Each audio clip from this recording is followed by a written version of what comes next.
Hello, thank you for joining with me. We are in A Course in Miracles. This is the Foundation for Inner Peace, 3rd edition. This is Chapter 15, The Holy Instant, Section 9, The Holy Instant and the Attraction of God. As the ego would limit your perception of your brothers to the body, so would the Holy Spirit release your vision and let you see the great rays shining from them, so unlimited that they reach to God. It is this shift to vision that is accomplished in the holy instant. Yet it is needful for you to learn just what this shift entails, so you will become willing to make it permanent. Given this willingness, it will not leave you, for it is permanent. Once you have accepted it as the only perception you want, it is translated into knowledge by the part that God Himself plays in the atonement, for it is the only step in it He understands. Therefore, in this there will be no delay when you are ready for it. God is ready now, but you are not. Our task is but to continue as fast as possible the necessary process of looking straight at all the interference and seeing it exactly as it is. For it is impossible to recognize as wholly without gratification what you think you want. The body is the symbol of the ego, as the ego is the symbol of the separation. And both are nothing more than attempts to limit communication and thereby to make it as impossible. For communication must be unlimited in order to have meaning, and deprived of meaning, it will not satisfy you completely. Yet it remains the only means by which you can establish real relationships, which have no limits, having been established by God. In the holy instant, where the great rays replace the body in awareness, the recognition of relationships without limits is given you. But in order to see this, it is necessary to give up every use the ego has for the body, and to accept the fact that the ego has no purpose you would share with it. For the ego would limit everyone to a body for its own purposes, and while you think it has a purpose, you will choose to utilize the means by which it tries to turn its purpose into accomplishment. This will never be accomplished.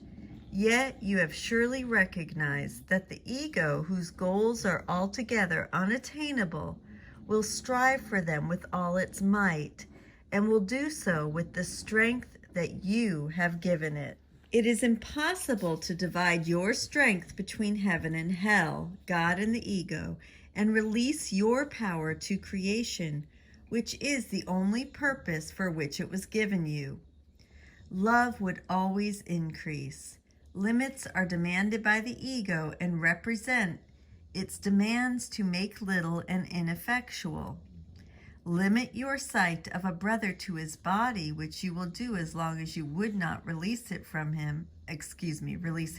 it, and you have denied his gift to you.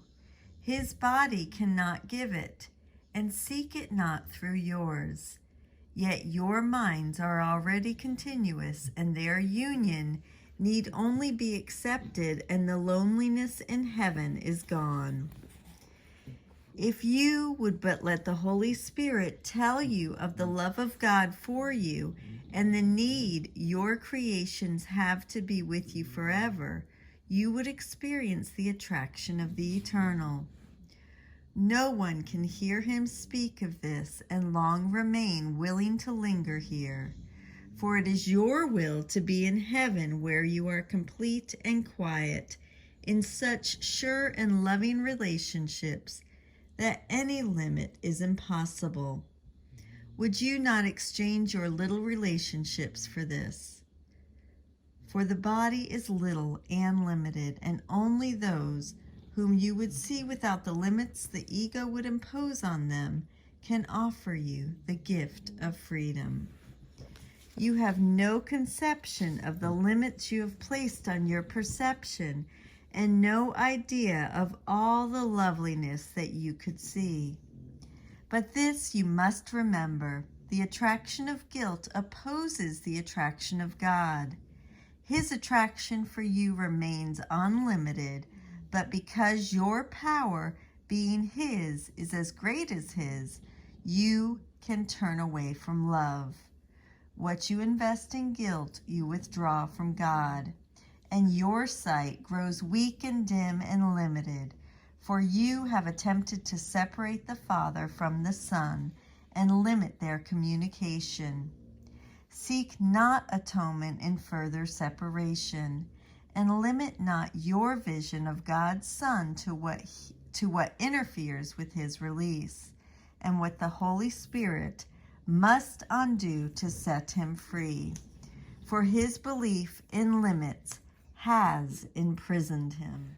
When the body ceases to attract you, and when you place no value on it as a means of getting anything, then there will be no interference in communication, and your thoughts will be as free as God's.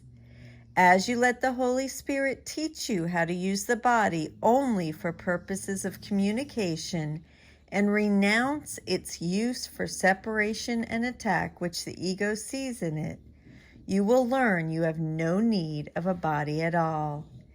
In the holy instant there are no bodies, and you experience only attraction of God.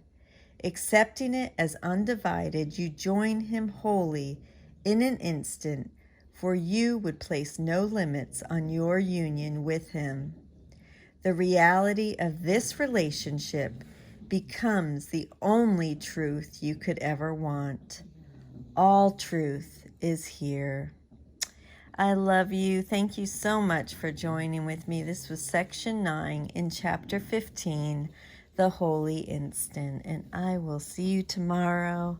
Have a beautiful day. Thank you.